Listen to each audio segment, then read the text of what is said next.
Why do white travel content creators do so well compared to black ones? Is it just YouTube racism, or are they doing something different? I think it's a mixture of both, but I would say it's because they're doing something different. I see black YouTubers all of the time that are getting to the chicken bag.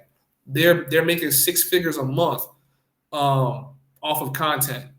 Um, I would say black people tend to gravitate to certain niches. And at that point, because we gravitate to these niches so much, it's hard to ignore, right? The Homies Hub is cool, but this like travel content, I think I'm going to do a whole video on it. Like, I want to do a video on travel content or travel content creators. I want to say travel content creators has got to be the most difficult niche to be in. It's really difficult. And that's why you got to give credit to those people that's been able to make money while having small channels, right? Like, you guys have been here, you guys have seen some of my live streams where I could generate in one night off a live stream, you know, one weekend, my birthday weekend. I think we might have grossed $400 or $500 just off Cash Apps, not even talking like super chats and things like that, just from streaming. Um, Obviously, as a streamer, you have to go a long time without really generating money. So the good thing about travel content is that I could put videos out and try to get views, but YouTube, for some reason, will throttle the RPM. I see a lot of niggas in the travel space using the word CPM. The word is RPM. The RPM is your revenue per milli. That's how much you're getting for every 1,000 views as the creator, not your category. That's your CPM, right? Like, your CPM is how much you're getting paid for that category, but your RPM is what you're making as a travel creator. And I've been noticing that YouTube will just intentionally throttle that. So, you know what I'm saying? Like, there really is no incentive for me to keep putting out vlogs or try to rush a vlog. What I really should be doing, you know what I'm saying, is ew, I don't like that. I mean, I like it, but I don't like how it looks right now. You guys could support the grind, Homies Hub. You guys know what it is. Shout out to those of you guys coming into the chat. Hit the like button. Hit the like button, y'all. I don't know if I should put more creative shit and keep the Homies Hub like my daily vlog shit. I don't fucking know. I'm still trying to figure it out. But the point in me saying all of that was to say this. I'm not living up to my potential on the Homies Hub. And I feel like it's time to up the ante and get the content going crazy. Okay. But I I feel like the travel space niche has too much of a low RPM. It's not worth the investment going to certain countries to get content and you're not really monetizing. So now we have to rely on donations. We have to rely on us working extra hard to travel places that I otherwise really wouldn't travel to. Like, for me, prime example, I'm sorry, I don't give a damn about going to Machu Picchu. I really don't care. There is no significance for me to go to Machu Picchu besides just going somewhere new for the sake of going somewhere new. But if I'm going to go there, I'm going to go there just to go. If I can get some content, I will. But it's like, I'm not about to, hire a whole cameraman to follow me around, all this other shit. Like, it doesn't become worth it. It doesn't become worth it. So y'all might say, yo, bro, you went to Machu Picchu. Where's the content? I'm like, that little bit of money I'm going to spend to go to Machu Picchu and hire a camera dude, I could just go to El Salvador and go catch one of those Bitcoin conferences. You know what I mean? Like, I could go here. I could go here. I could add that to this other money and go to Japan, somewhere I really want to be, somewhere I really like. All of my tattoo work is Japanese and African influence. Like, these are the places that I want to actually be. You know what I'm saying? So for me personally, I'm not thrilled and driven by this travel space the way that I was, especially because you can be a really small YouTuber. You can have 500 subs and you become just as relevant as a nigga with 30K subs, 200K subs, simply because the actual interaction in the travel space, the niggas that actually talk and jump panel to panel to panel and jump and leave comments and actually interact with your channel, is really the same couple hundred, couple thousand people but then you only have a few hundred that's actually actively commenting on shit. And I'm just like, that's weird. Number one, because you run into a lot of clout chasing ass niggas that start clout chasing, and because this person can directly get to me or get through to me through my fan base, I just don't like that, because like the return on investment with all this shit is not worth it. It's really just not worth it. Like today, as much as I love the Homies Hub, I could literally stop posting on YouTube today, and it really wouldn't change much about my life, really. Because the niggas that rock with me know to find me on Instagram, know to hop into Discord. That's where I'm at. That's where I'm at daily. You know what I mean? And if I was to stop posting, I promise you it would be news in the travel space. Like niggas would be like, yo, what happened to Homies Hub? Yo, bro, yo, you feel me? What happened to Homies Hub? When realistically, I really shouldn't be that relevant. Like besides my own following, I shouldn't be that relevant in the travel space at all, because my channel is this big, guys. It's literally this big. But the travel space ain't moving and shaking the way it should. And the only thing that sets the travel space on fire is drama. And I look at Ace's channel and I see the amount of effort and work he puts into his like channel, and the way he's not getting the views that he should. You feel me? Like, I think if you're going to be in the travel space, you got to go documentary style if you want your content to grow. This is a very low RPM space. If you're going to be a YouTuber, I do not encourage you to be a travel YouTuber. Or if you're going to be a travel YouTuber, you need to cover like luxury content, documentary, cover like political news going on in some of these countries, like you traveling, meeting women, getting a nice Airbnb, going to clubs. First of all, not only is like the RPM low, but you have a lot of critics in this space that don't realize the amount of effort goes into creating content, booking a flight. You got to go to another country and set up production to try to get your content going. And that's why some of the guys that really do the shit that they're supposed to do in this space, I tip my hats off to them, because I know how difficult it is to get this shit done.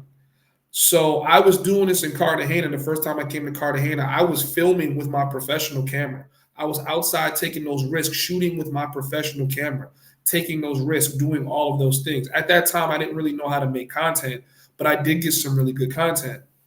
If I could do the Homies Hub all over again, I probably would have focused on really documenting the culture in these places, rather than documenting my experiences in these places. That's how I would have done my content.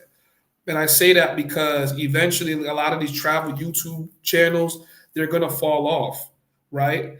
Where like the only people that make this travel shit make sense are the people that's doing business outside of YouTube. I'm not going to give y'all niggas too much game, because I got to save some sauce for myself. But if you're someone that owns Airbnbs, you own clubs, or you do business with any one of these people, having a YouTube channel in the travel space is perfect for you. Focus on that. That's what I would say.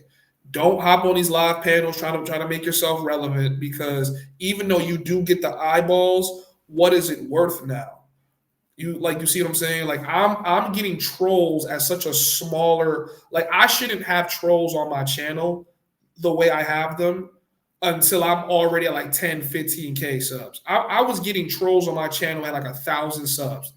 Like 30% of my comments is all trolls. And then when you show women in your content, it's just like the rap game. I say this shit on my Discord a lot.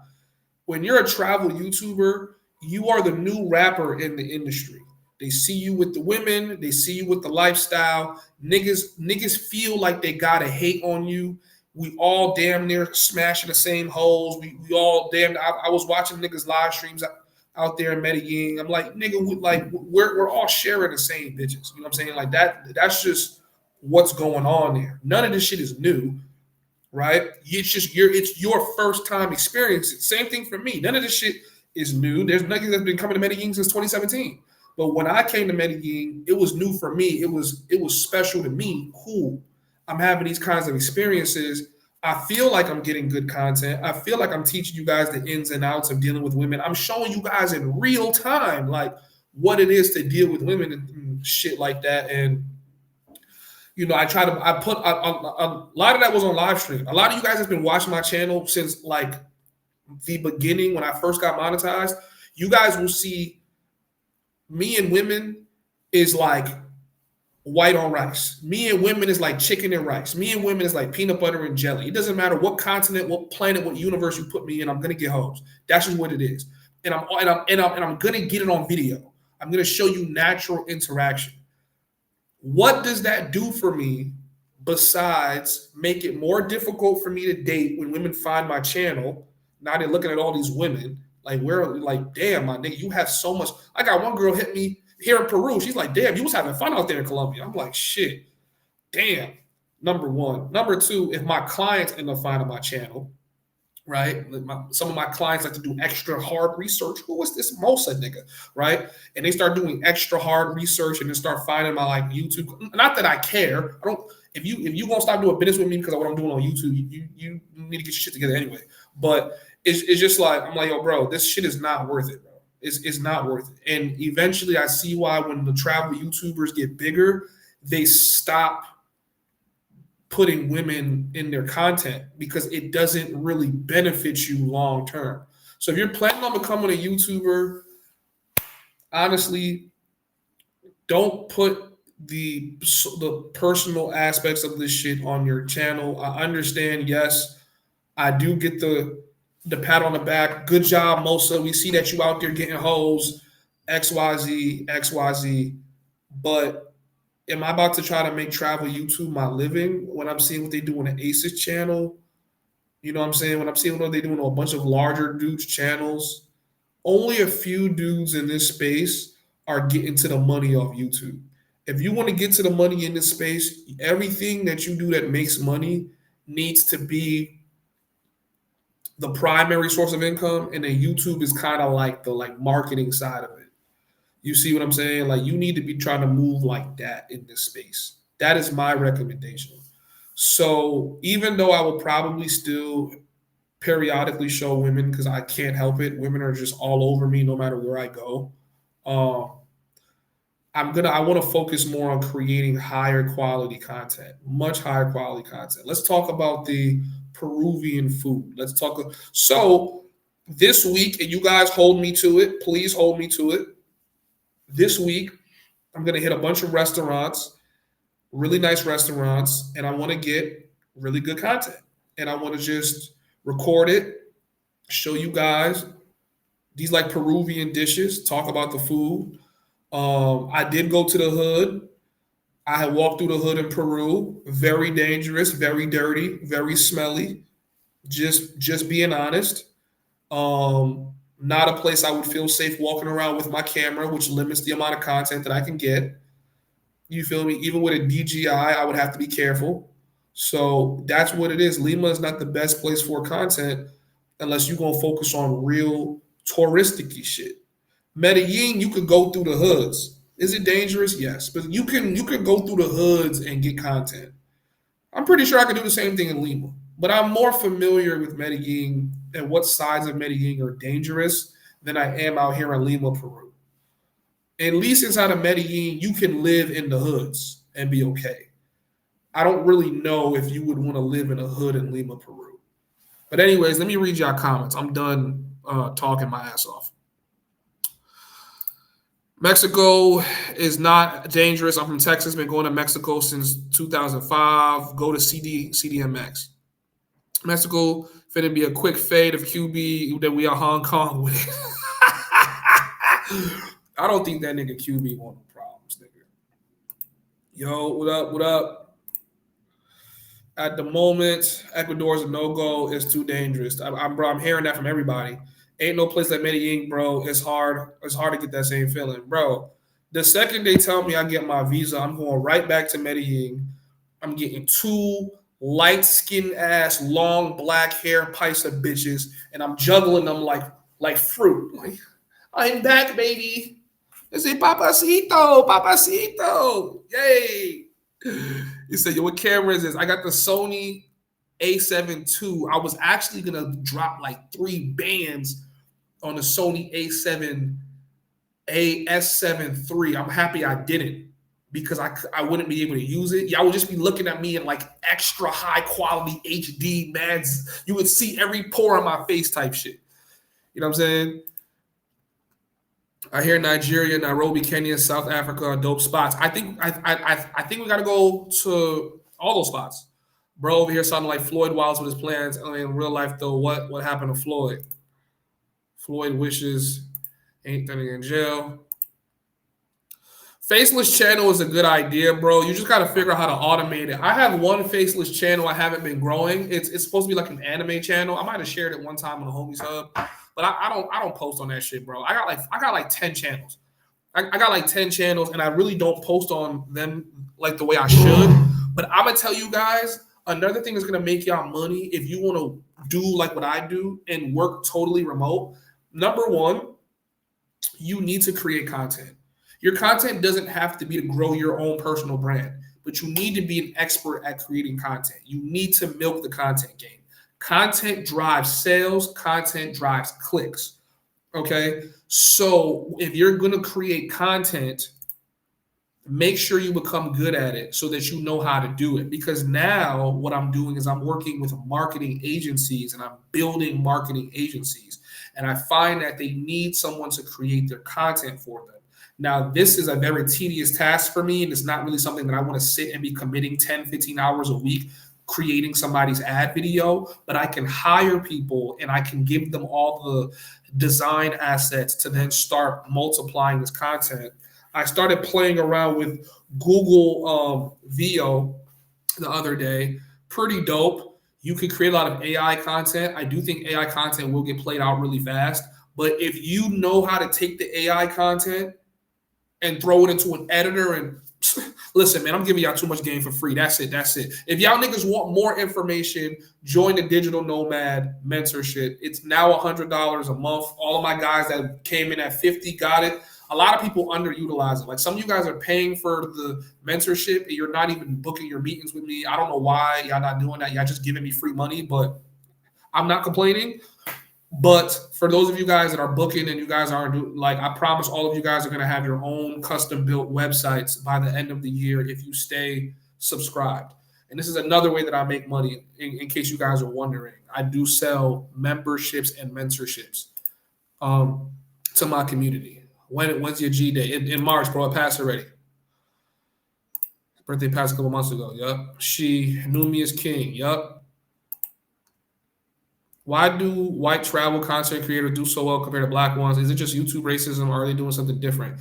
I think it's a mixture of both, but I would say it's because they're doing something different. I see black YouTubers all of the time that are getting to the chicken bag. They're making 6 figures a month off of content. I would say black people tend to gravitate to certain niches. And at that point, because we gravitate to these niches so much, it's hard to ignore, right? So FedEx Fearless did a video where he showcased how much money he made for like the year or something like that. And he's in like the manosphere dating space, fitness space, right? But I guess it's because of the way he's doing the content, which at that point, it really just gets racist. But he's gravitating towards like dating, relationships. That's a played out niche. So he only ended up making 6 figures on YouTube when he should have made 7 figures. Especially with like his sub count, he should have been at 7 figures, especially with the amount of weight, like how much he uploads. But he was probably making about $10,000 a month, anywhere between like $10,000 a month. I think he made like $131,000 last year. So he was making like $10,000 a month. But most of his money's coming in through selling his coaching programs, things like that, mentorships, which you guys are going to see me start going. Like I'm probably going to do this all on the Mosa channel. Like I'm going to start going fucking crazy with talking, basically telling y'all what I do, right? Not just as a tech guy, but as a music guy. How can my music survive in 2025? I unplugged the engine from my music. So if you guys go on my Spotify, I might have a couple hundred people that's on my shit right now. It used to be 10,000. It used to be an organic 10,000, no bots, no nothing, 10,000 listeners per month. but I could never build my community from dropping music on Spotify. The way you build your community right now is you have to drop your content on YouTube, TikTok, or Instagram. That's how you build your community. But because Black people tend to gravitate to certain types of content, you feel more encouraged. Like right now, a lot of these younger YouTubers that consume travel content want to now create travel content. And I'm not going to discourage you because you might come in here. I'm going to shout them out. Fuck it. You might come in here and be on some Lord shit. Like Lord got top tier production quality. You see what I'm saying? He got top tier production quality. You might be the next Lord in this space. Or you might be the next Passport Heavy, where your fucking production quality is top tier, top notch. If you're going to do it like that, the travel space is for you. If you're in the mongering space, talking about prosties, where to get them for cheap on YouTube, you have no chance making no money in this space. It's just not going to happen for you, bro. And that's why when y'all come in here like, yo, bro, how much for this? How much for that? I'm like, yo, bro, if you want to have those conversations with me, jump in Discord. But we're not about to do this, how much the prosties cost on YouTube shit. You feel me? Because that's like something like there's a reason why that shit doesn't sit well on YouTube. You feel what I'm saying? And then it's like you might, because I wanted to answer your question and be a helpful YouTuber, my channel and my brand doesn't grow the way it should. So that's why y'all see certain people's channels keep getting clipped. Like, oh, yo, yeah, you feel me? They just clipped his channel. They just clipped his channel. They just got rid of his channel. Like, y'all like, yo, YouTube's doing this. YouTube's doing that. You guys got to understand you're operating in the white business corporate world. So when you're in the white business corporate world, you can complain that they're not accepting of this side of our culture, or you can just play the game, get the chicken bag, and move over somewhere else and pull a Kai Cenat, where he's going to get the money off Twitch. He's probably working on his own streaming service right now where he's going to be a billionaire off of streaming. You got to play the game. That's what I'm not going to sit here and try to reason with the white man. There is no reasoning with this nigga. Like it's just not going to happen.